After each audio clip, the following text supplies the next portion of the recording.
Hello people, I'm the Real Comic Book Gamer, and today I'm going to be talking about my thoughts on the final Justice League trailer that was just released the other day.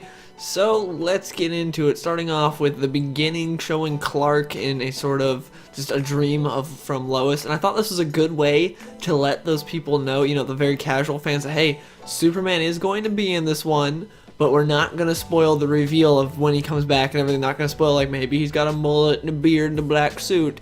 But this way we can show that, hey, he's going to show up in this one. I thought they did it really well. They played it, they did it fantastic, to be honest. Because with Batman v Superman, the first trailer was great, and then everything after that was just, kind of just terrible, just downhill. The second trailer just revealed everything about the movie. The marketing was not good at all. So I was worried about the Justice League marketing, but they seem to have fixed it with this. They're just showing that, hey, Superman's in the movie, but we're not going to show you his return. We're not going to spoil it for you, because that's the number one thing that I want from all these trailers. They could be absolutely god-awful. As long as they don't show this return of Superman, I'd be fine with it, because that's just what I've been begging WB the whole time, because I can't wait to see his return in the movie. It's going to be so cool. At least I hope it is, assuming it's handled well, and that's what I'm really excited for.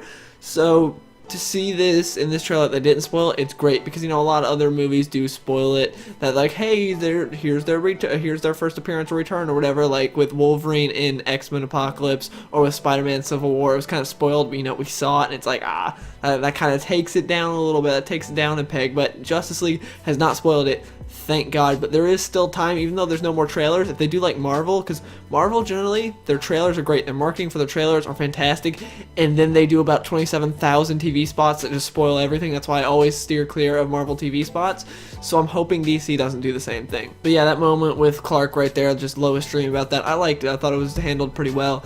And one thing that isn't in this trailer, in the past trailers, is the whole Superman inspired a bunch of people. Now, in the movies, well, at least in Batman v Superman, we didn't really see that. In Batman v Superman, we saw it some Man of Steel, but Batman v Superman, we didn't really see that. We were told all this stuff, like Bruce said stuff about Superman inspiring him, but we never really saw it in the movie. It was just said, it was like, men are good because of Superman, and it was like, okay, you told us, but we never saw it. All we saw was Bruce talking about how much he hated Superman and how he wanted to kill him, and it really seemed like he hated him, and then by the end it was just, I really like Superman, and he was like my best friend for all of 5 minutes, and it's just, we didn't really get to see them bond or anything, or see him really inspired by Superman. But throughout the Justice League trailers and at the end of Batman v Superman, they tell us that, trust us, they were good friends, and Batman was inspired by him, but we never really saw it, so that's kind of a problem I have with it. But that's been a theme throughout these trailers. This trailer, while Superman was never in it, it was very Superman heavy, talking about how he's inspired a bunch of people and they need Superman back. So as a Superman fan, of course, I like that, and I'm hoping it's handled well in the movie like it has been in the trailer. You can definitely tell that they're taking the whole tone comments to heart, and to me, the tone hasn't been a problem with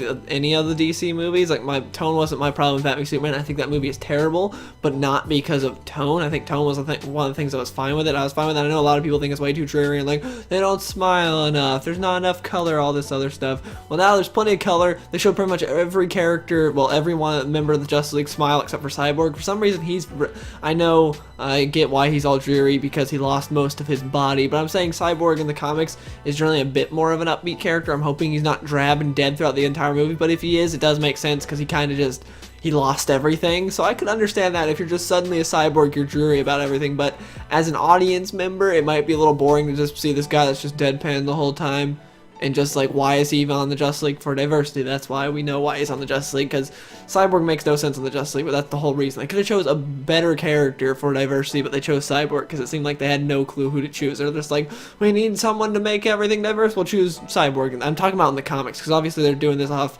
like the New 52 run, but I'm saying in the comics they did that and it made no sense. It was pretty stupid. But yeah, the tonal change I'm fine with. I'm hoping it's done well in the movie. My main concern is that they're not just like, hey, you said there's not enough color, here's a ton of color. You said no one's smiling, here's a ton of people smiling. You said there's no humor, here's jokes every 2 seconds. I'm hoping they're not trying to overcompensate for what everyone said before, and then if people don't like it, they'll be like, they didn't like it because of what we changed or something. I just really hope that that they didn't just try to overcompensate. And then the final thing I want to talk about in this trailer is Barry Allen, because before I said he was doing a Wally West impression, but now he's just a plain idiot. He's tripping over stairs. When he sees the bat signal, he's just acting like a complete just idiot, and I'm not a fan of that. I really hope Barry Allen is actually a bit more closer to the comics than he in the actual movie than he is in the trailers. Because in the trailers, he's acted a lot like Wally West, but in this trailer, he's not even like Wally West. He's just a complete idiot. They just showed that scene of him tripping over stairs, and then he's just freaking out over the bat signal, and like he's got no discretion, and just he's just gonna be the big dumb idiot of the team. And it's just, I'm not looking forward to seeing that Barry Allen in the movie, but who knows, maybe it's different than the trailers. But yeah, overall I enjoyed this trailer. It wasn't as good as the last one in my opinion, but I did like it, and I'm looking forward to the movie. I can't wait. It's hard to believe we're like, what, a month away or something like that from it. I know it comes out next month, but yeah, we're pretty close. I can't believe it. I'm really stoked for Justice League. I hope it's good. I'm kind of cautiously excited because I was really excited for Batman v Superman. That was a huge letdown for me. And yeah, I'm just really hope it's good. Anyways, please let me know in the comments below, what did you guys think of this trailer? And if you enjoyed this video, please give it a like and subscribe if you want to see more, and I'll see you guys later. Yeah, I grew up with the prenup. Mama said keep my C up. Now noticing I'm getting caught cracker and getting beat up, but I stayed up long nights, working hard on my craft. Gave a fuck about the bullies or anyone in my past.